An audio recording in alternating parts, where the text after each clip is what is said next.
Welcome to Rev Up Your Leadership with Hilda Gann, the podcast for forward-thinking, proactive leaders who believe in a people-centric approach to business. Whether you're an executive, a seasoned manager, business owner, or a novice manager, this show is for those who know that putting people first drives real, lasting success.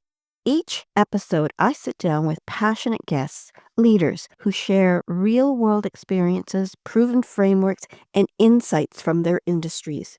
Together, we explore what it takes to lead with impact, stay ahead of the curve, and build thriving, future-ready organizations. If you're ready to lead with purpose, inspire your team, and think strategically, it's time to rev up your leadership and rev up your success. Welcome to another episode of Rev Up Your Leadership. Today, my guest is John Wang, and we're going to talk about stepping into big Asian energy. Let me tell you about John.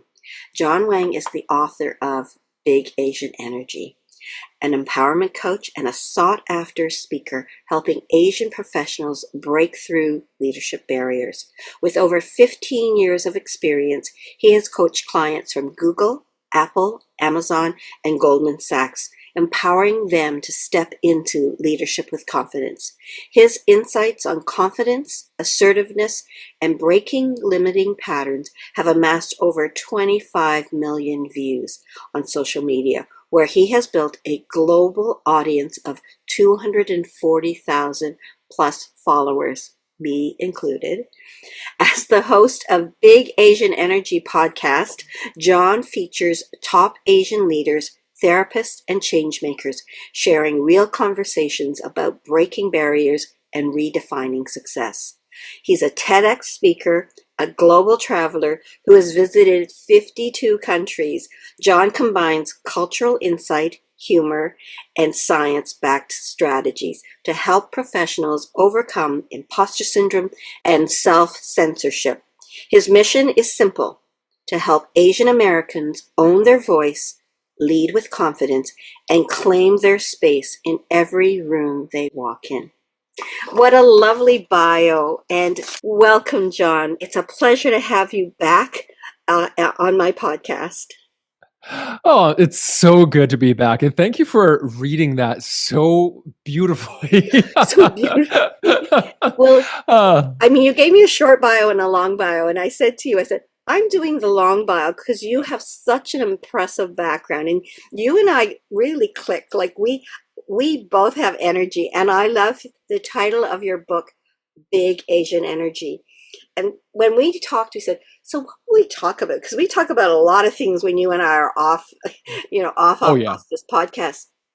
And I think we narrowed it down to really talking about self-sabotage and how that impacts and impinges on leadership. Absolutely. And even, I just want to say, even though, of course, the topic and what I often talk about is targeted towards Asian Americans, the truth is we all struggle at some point or the other with self-sabotage. It is far more prevalent than people think. Oftentimes when I talk to people and they share with me what their biggest struggles are, they will say, well, I don't know why I feel so stuck. I don't know why I keep doing this. And they think they're alone. They think they're the only ones going through it. But the truth is it's something that is so pervasive. Some of the things that we're going to go through and identify are so pervasive that I think just by the nature of that fact, we need to just talk about it and let that out. Yeah, you're right. This is not about us and Asian. It's about all of us. Whatever background we are, all of us suffer from self-sabotage. So if you're thinking this isn't for you, trust me, our conversation is going to be so meaningful that you're going to be glad that you stayed and listened to us. But because we both are Asians, people would say, why aren't they talking? She's got that book in the background, Big Asian Energy. Let's talk about it. So let's get into, that topic of self-sabotage. It's not, it's everybody. But I think the reason why we decided to tackle that, so often I'm at sessions and people will talk about what it was like growing up being Asian, and therefore they had certain expectations that they had to do. And Mhm. that's where it stops. It doesn't go further. So I really want us to get into what is self-sabotage, how does it show up, and then what can we do? And I just love, you know, your wisdom, and I want to share this with my viewers and listeners. Absolutely. Yeah, we could definitely dive in and chat more about it. So, the reason why it is that I decided to talk about Asian and Asian experience, especially Asian diasporic, which is basically Asian people who don't live in Asia, like myself, Asian Americans, um, and where these experiences come from, because there is a cultural difference that we don't always address. For many of us who grew up in North America or in the West, we are raised in what we call third culture world. I'm a what's called third culture kid. And what that means is my parents are from one culture and they're immigrants and they come from Taiwan and they have their own background and understanding. And yet I'm growing up in a second culture in the West. And I find myself basically bridging between these two cultural identities and finding oftentimes switching back and forth between the expectations and the needs of both. And this is what creates, I would say, a little bit of conflict that sometimes results us in being misunderstood, in being held back, being under-recognized. And oftentimes this is referred to as the bamboo ceiling in the world of leadership, where a lot of Asian Americans are seen as very competent workers. But when it comes to leadership levels, there's fewer of us. So it led me to ask the question, why? If we're so competent and we're hardworking and capable and all these great things, then why is it that if you leave tech and Silicon Valley and almost every other industry, we're underrepresented? Yes. And that terminology may be new to people. Women have often used the glass ceiling, that they can't break Mm-hmm. through it. And the bamboo ceiling is, bamboo being an Asian, associated with Asian, and being a tree. Mm-hmm. That thing is I wanted to make sure people were knowledgeable with that. And the other terminology is sticky floor, that people can't Oh, get off the floor, right. right? Okay. And I've never so heard that. I like that. That's a I, good one. I Yes, mean, sticky this, like, floors. I ended up speaking to a lawyer, a Chinese Asian lawyer group this year, talking about leadership, and Mm. we were figuring out what are we going to talk about, and they said we want to get off the sticky floor and break through the bamboo ceiling. And I never thought about, you work hard and hard, but you can't seem to get off the floor to get Hmm. that level of promotion that they need. I'm totally borrowing that. I know, I like it. I thought, I love okay, this this term, is sticky floor. good. It's so visual. It reminds me of those movie theater floors where people have spilled Coke on it and stuff like that. But it's a great visual for exactly what it feels like. It feels like no matter how hard we work, no matter how much effort we put in, there's always something that keeps us stuck.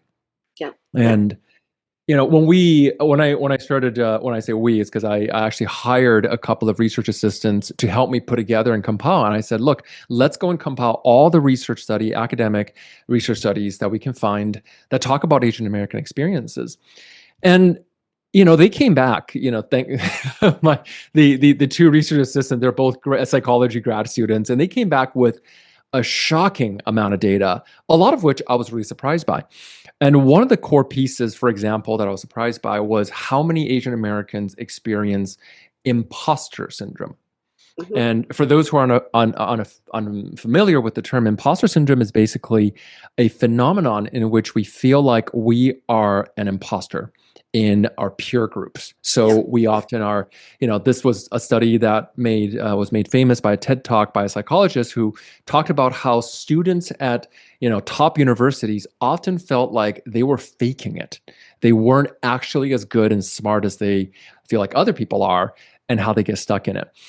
And when I first read about this study that showed Asian Americans experience higher rates of imposter syndrome than almost any other group, I became really curious about it and realized, well, why? Why is that? And that's what started my own journey, because I personally always felt like I was an imposter. I always felt like I was a fraud. I always felt like I was not good enough, no matter how hard I worked. And that was, for me, an awakening moment when I realized, wait a second, this isn't just me. And where does it come from? That's so interesting because to me, you are confident, and maybe that journey. I mean, you travel, and in your travels, you you experience things. These are things that average people may shy away from because it's too out there. So for you to say that, thank you for sharing that. And I have my own thoughts. You and I parallel. My mother was actually born in Canada. Um, but as a 4-year-old, the whole family, who were my aunts and uncles, all born in Canada in the 1920s, 1910s. This was unheard of, if people know their Asian history and the Exclusion Act. But they grandfather decided to move back to China when my mother was 4. So essentially, she really, even though she's Canadian born, when she returned as a young 20s, she was essentially more Chinese born than she was Chinese Canadian born. So I, like you, was in that era where parents were, culturally Chinese, and I was being that bridge, living in a third culture and stuff. So for some reason, they taught me to be proud of my Canadian Chinese heritage, that we were smarter, we could do different things, and so I didn't feel that imposter syndrome that a lot of my fellow Asians and people in general, a lot of women, we talk about imposter syndrome and how many of them have, imposter syndrome. And I have my take on this, but I want to let you share your thing, and then I'll talk about debunking the myth of imposter syndrome. But carry on. Oh, that's great. Yeah, let's dive into that. I can't wait. So I'll share a little bit more about imposter syndrome and what the study showed, because I think imposter syndrome, first and foremost, I recently was talking to a friend of mine, and she said that a major issue we have with imposter syndrome, that it puts even the phrasing of it, the word syndrome, it puts it upon the person experiencing it as if it's something that's wrong with them. Yeah. And this was very awakening for me, because I realized, oh wow, like that's absolutely true. What if there was nothing that is abnormal about this? And where I think so many people experience it from is from the belief that they have to do more, be more, in order to justify whatever success they want. And this can come Yeah. off as very startling for people, especially if you're from a culture or background that prioritizes things like humility. One really interesting thing, for example, is you can't imagine how many people I've spoken to in which they can't articulate what they want. They'll dance around it. They'll be super simple. And in the usual beginning, there's a little bit of almost like a little bit of guilt, a little bit of sheepishness when they talk about, oh, it would be great if, I ended up in this position, or, I suppose, like, I wouldn't mind a bump in my pay. These kind of things were just like, well, why don't you say what, like, no, I want to lead this company. I want to be a C-level. I want it, whatever it is. Yeah. And there's shame that is felt from daring to claim that, if you've been taught that doing so is arrogant, is, demanding more, is selfish, right? Mhm. And there's a, saying when I was growing up that was, basically there's sayings like this in every, I would say, every Asian culture. There's the, the bamboo, the plant that sticks up too high gets chopped. There's in my family, it was, people should be fearful of success, or, being famous, the way pigs should be fearful of getting fat. Or even just when a tree gets too big, it catches wind and falls over. So there's a lot of these cultural messages that shame us into claiming what we really want. And I think that's part of the struggle that gets experienced. These analogies are meant to help us visualize this, and yes, to limit us. And my husband's, he's a pretty confident guy, and his parents would try to teach him things, Mm-hmm. and they'd say, children, like, a parent's role is to help guide the child. right? He was Mhm. in his 20s by this point. And he said, because it's like the willow tree. You blow, the wind blows this way, they blow this way, the wind blows that way, you blow this way, and you need strong roots, and almost like you need like sticks to hold the tree from sliding too far one way or the other. And so they're giving him this analogy. And you know what he says to them? He says, but there is some point when the tree grows strong enough that you don't need the sticks anymore. And they looked at him like, and then they kind of had that, how dare you be cocky look. But then they thought, he's too smart, he was asserting he's an adult, like he's, well, a young adult now. He's in his Sure. early Yeah. 20s, and he's telling his Yeah. parents, no, you need to let go of these sticks that are holding me back. Let me blow in the wind and grow stronger rather than Mm. having these sticks to hold me in place. Mhm. I could so relate to that. And I think this is a common enough experience for a lot of people where they feel a little bit like, I'm an adult now, but I still don't quite feel like an adult.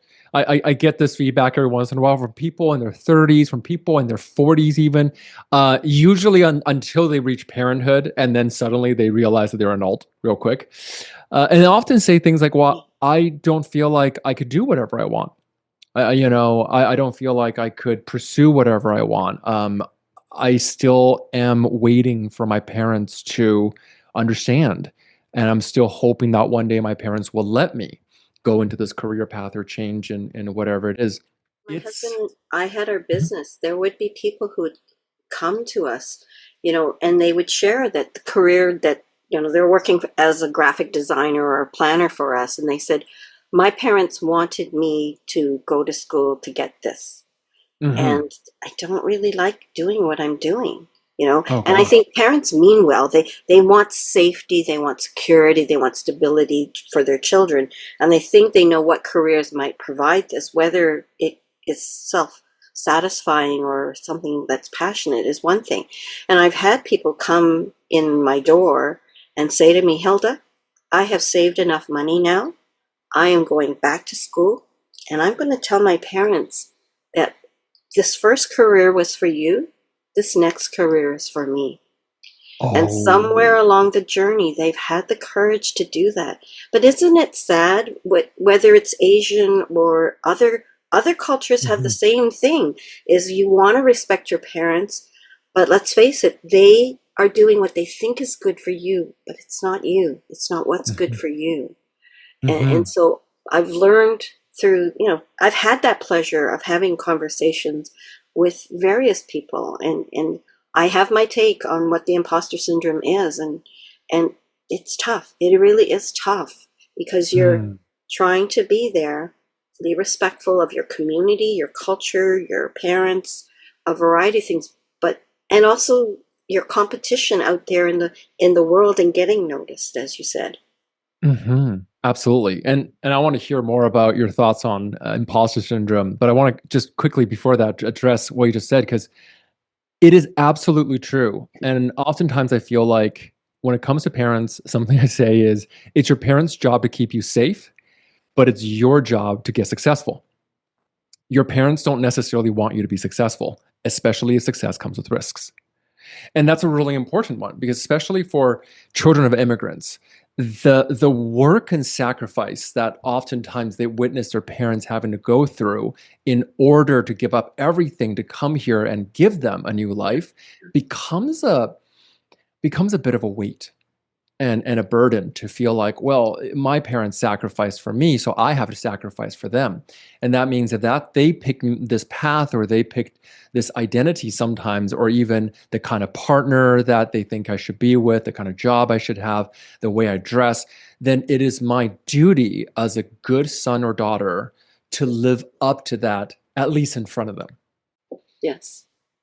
And, And then and I it's, often, the difficulty is, how do you have that tough communication with hmm all of those feelings on both sides, kind of hmm competing for that, really? And it's, I think we all should be on a journey of self-discovery, of finding who we really are, what our passion is, and to learn how to communicate that and share that this is what you want in life.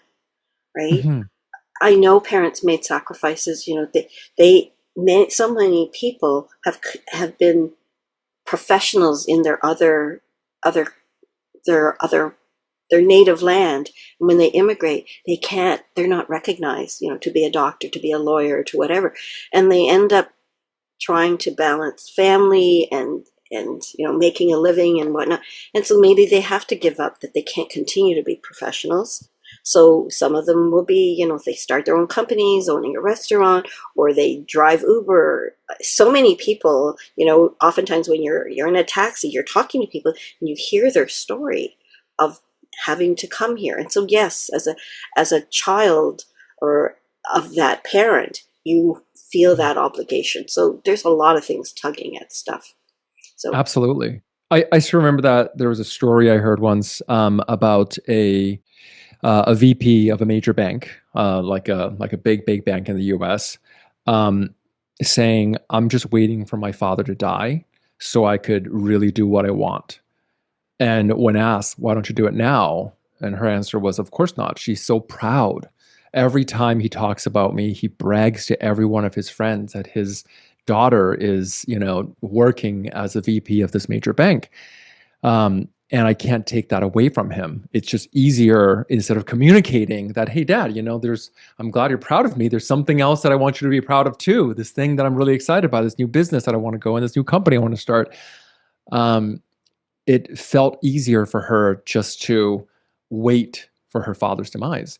And I think if you think about that level of belief and that system that's still there, that self observation of going, am I living up to that expectation?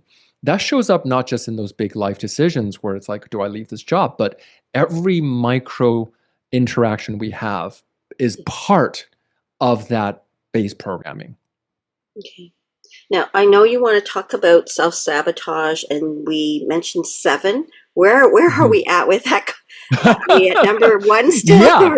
So there's I mean, I think that they're all interconnected. So the seven that I talk about is self-diminishment. Self-diminishment is when we minimize ourselves and our importance and value, especially when other people give us a, you know, compliment, for example. Yeah, So far, the big thing we've been talking about is self-sacrifice. And self-sacrifice is yeah, unnecessarily taking on expectations or things that we want, or, you know, even taking on responsibilities or work for other people. This is yeah, something I find a lot of women experience at their workplace, where they, you know, they become, the affectionate term is the office dumpster, because everyone dumps work on their desk because they're too nice to say anything about it. So they yeah, just go, yeah. well, okay, I'll take it on. Self-criticizing is something we also mentioned so far, which is when we kind of shame ourselves internally and feeling like we're not good enough. Mhm. Self-censoring is one common one, which is when we have ideas or we want to speak up, but then we feel like we shouldn't, or even when we are saying no to others. Self-rejection, instead of going for jobs or positions we want, we hold back and we say, well, I'm not good enough for it. Self-isolating, and finally self-abandonment, which is when we change ourselves entirely to fit the expectations of others. So what we talked about so far fits into many of these different ones, but they're the most common ones that we do see. Yeah. You're making me feel sad. All these self things, Oh. like self abandonment, makes me think I have a dream, and I can't live that dream because my family, my parents, whatever. And you abandon that dream. That makes me really sad. Yeah, Sorry. it is. No, no, never apologize for that. It is very sad. It's really Um, interesting. I had lunch with my cousin um, on the weekend, and she was much older than me. Like she was a teenager when I was like what, 6, 7, 8. So what's a teenager have in common with a school age child? And but over the years we realized that we have a lot in common, and certainly we grew up in Toronto Chinatown area, not in Chinatown, but we grew up in the early days of Toronto and the Chinese community.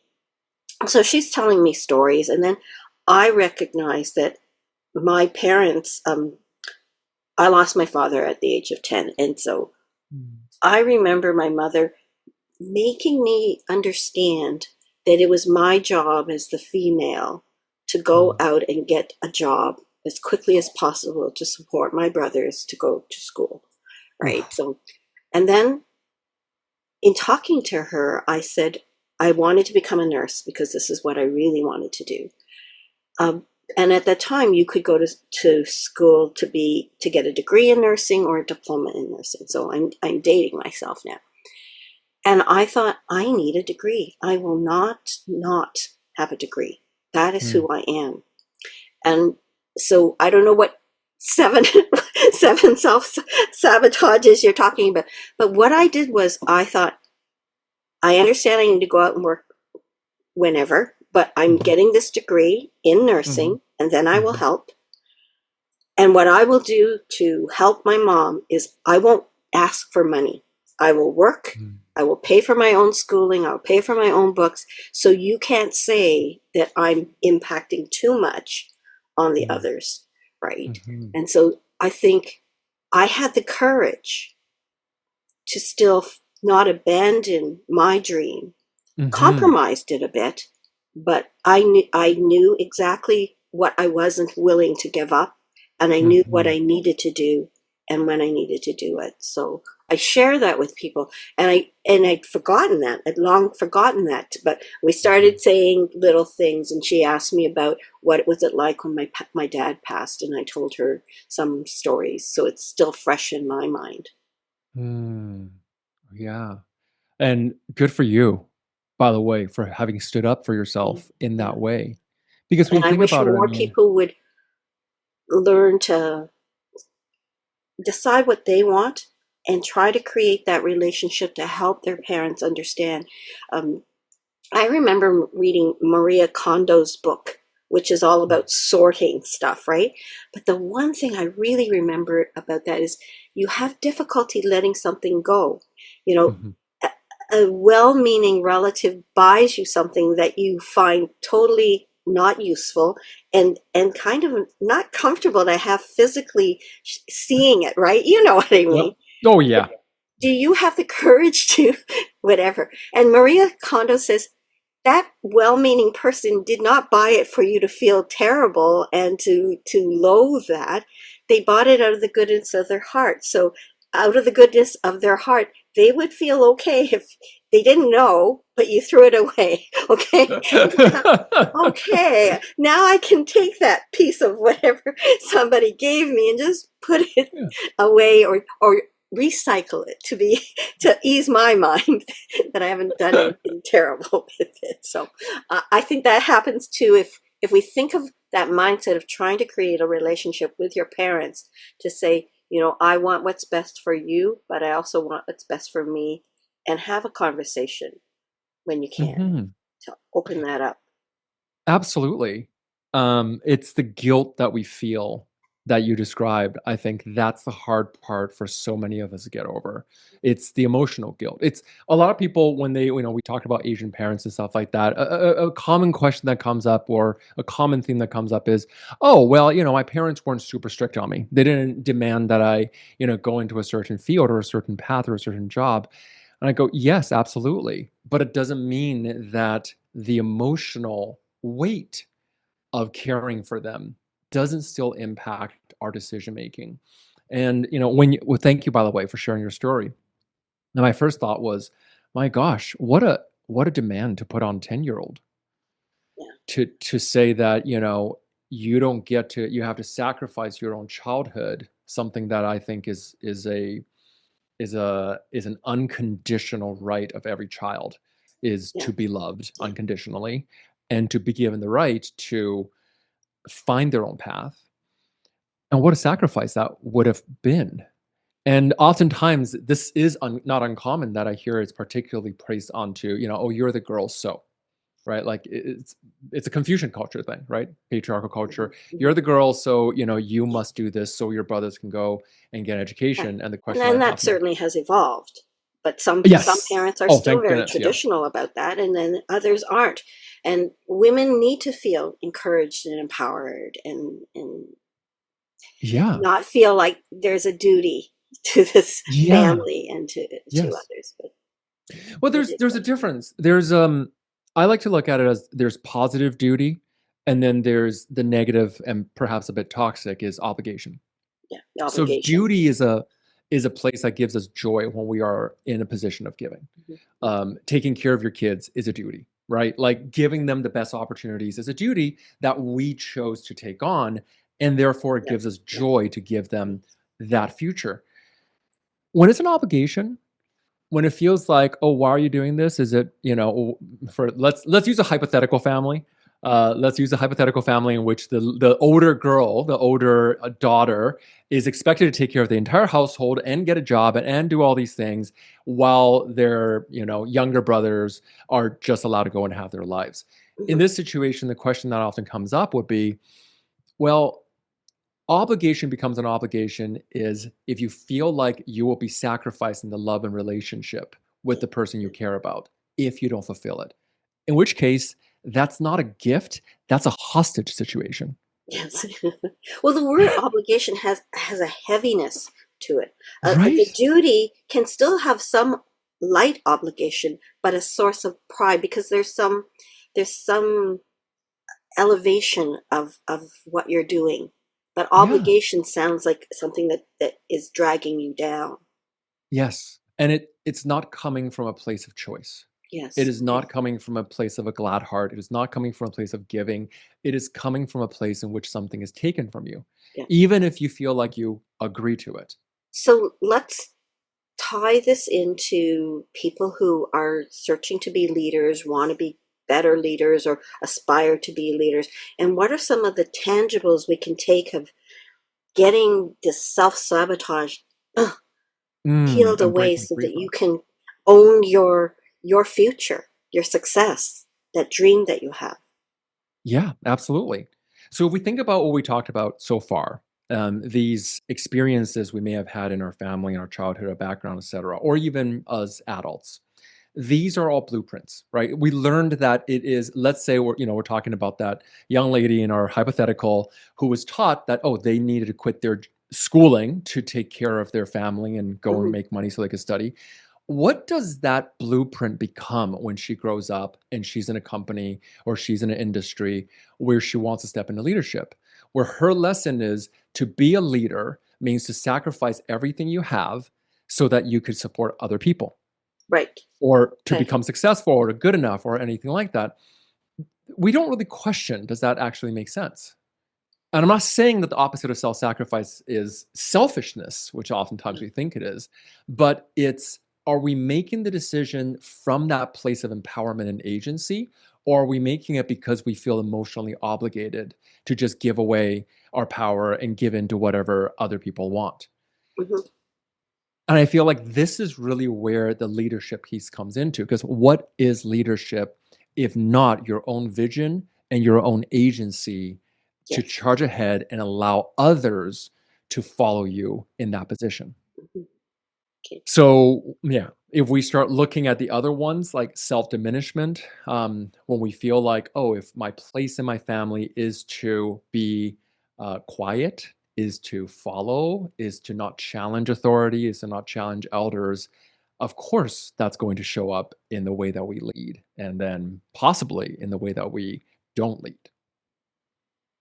And I think if you are not inclined to be quiet, that's a lesson learned to hold back, right? And I guess I would encourage people who feel that they don't want to stay diminished, that they find ways to discover their confidence, to create conversations that are about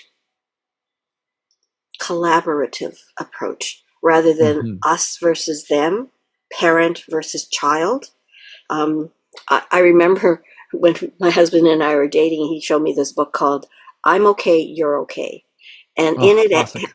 three, yeah, it's a class because it's still around. But I Such read a it in my classic. 20s, and it was a powerful relation. It was good for our relationship because we were saying, well, are we talking parent to child, or child to parent, or parent to parent, or adult to adult?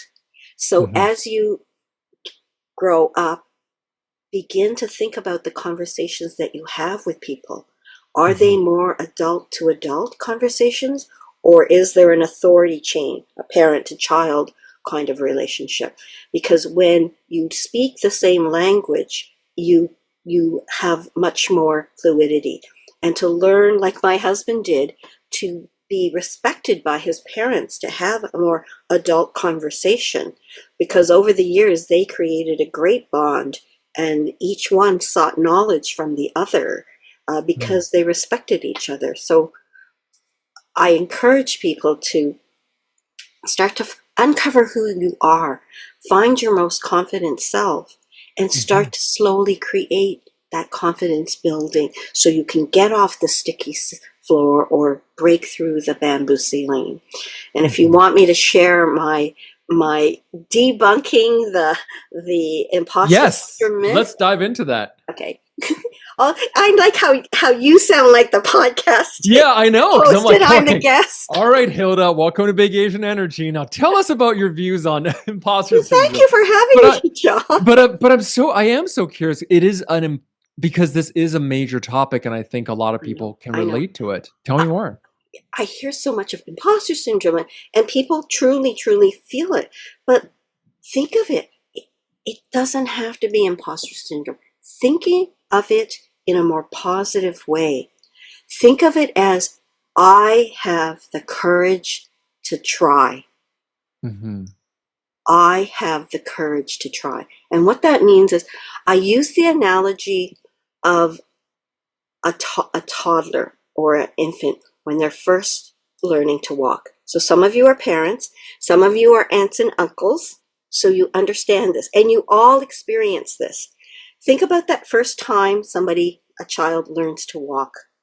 And what do? They get up, they start walking, and they actually don't even know what walking is. And they look down at their two legs, and they realize they've just moved. And then they fall. What do? Do they cry? It depends on the fall, but they fall and then they laugh and they giggle. Do they give up? No, they get up and they start walking. And they're starting to walk at maybe 10 steps a minute and they fall.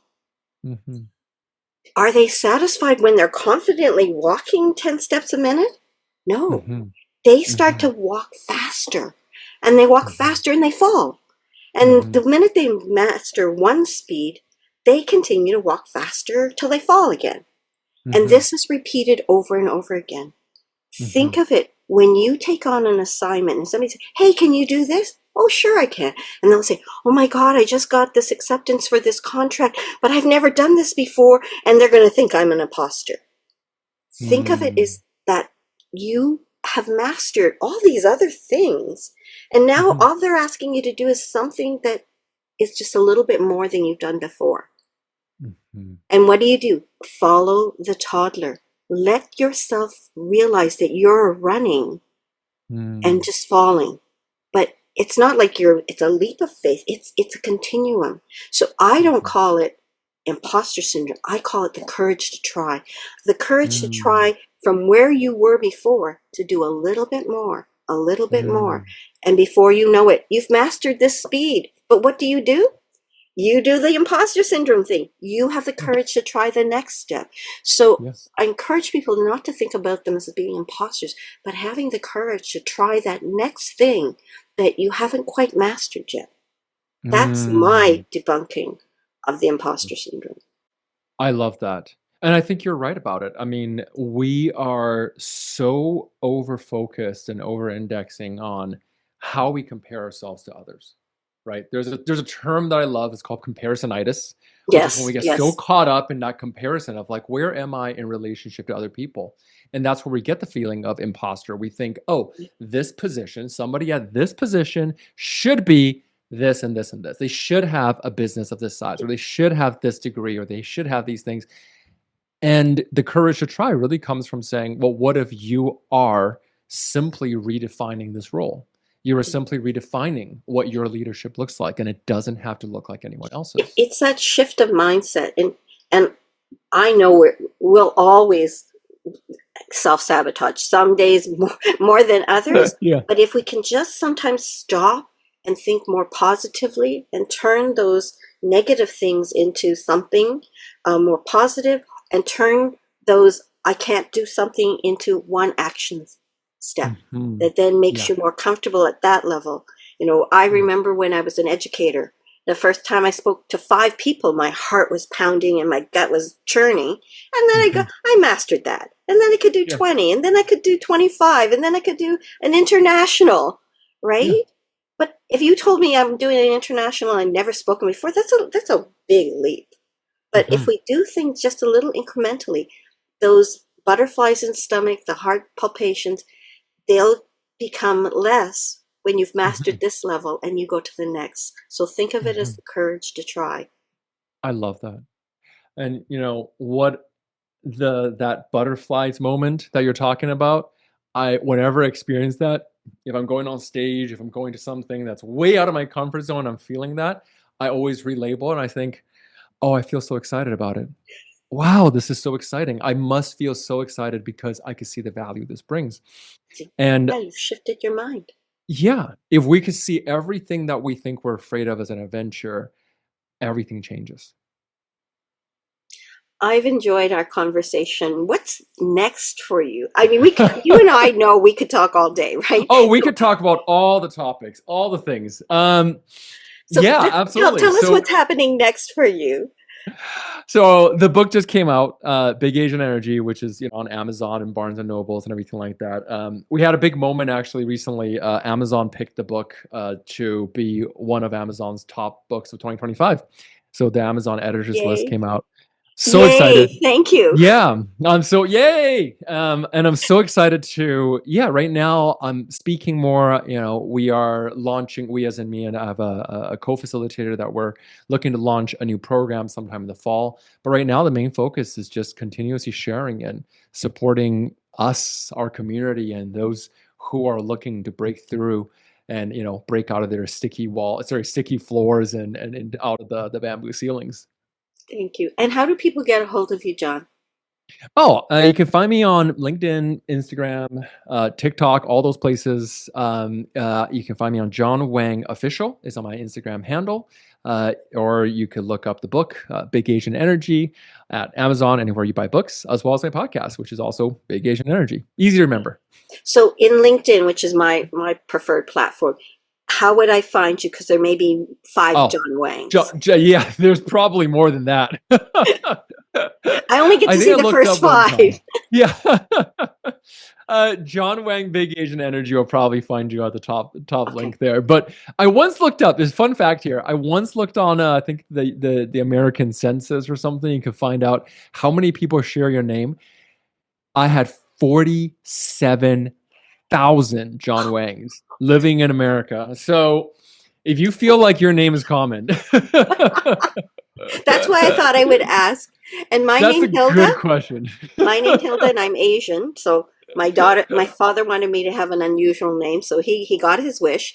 I found out a couple of years back that Hilda does not make the top 1,000 girls' names. Really? It had fallen off. Yes, the top 1,000. Hilda is such a lovely name. Is it maybe it's more common in Germany? I always It assumed is that it's a German and name. it's Teutonic, and it means battle maiden. And oh, Hilda. Oh my God. That is so cool.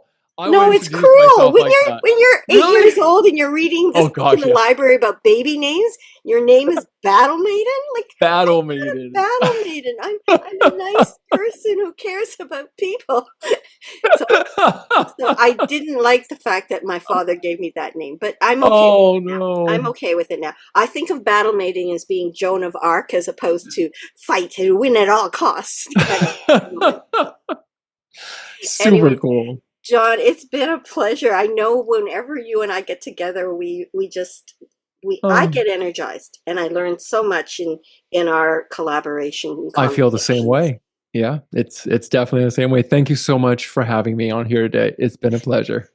Thank you so much for coming and sharing your big Asian energy and how we need to minimize and get rid of that self-sabotage. So I'm hoping that our listeners really got a lot out of what you shared and what I shared to help them in their journey.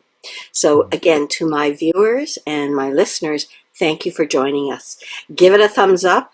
And if you haven't already subscribed, just think of all the other leadership guests that I'm going to have and have had that will help you own your own leadership and your uniqueness. Have a great day. Thanks for tuning in to Rev Up Your Leadership with Hilda Gann. Be sure to like, comment, and subscribe to our podcast on YouTube and Spotify to stay up to date with our latest episodes. For more leadership and HR tips and strategies, and to learn how you can create a people-centric workplace, visit our website at peoplebrightconsulting.com.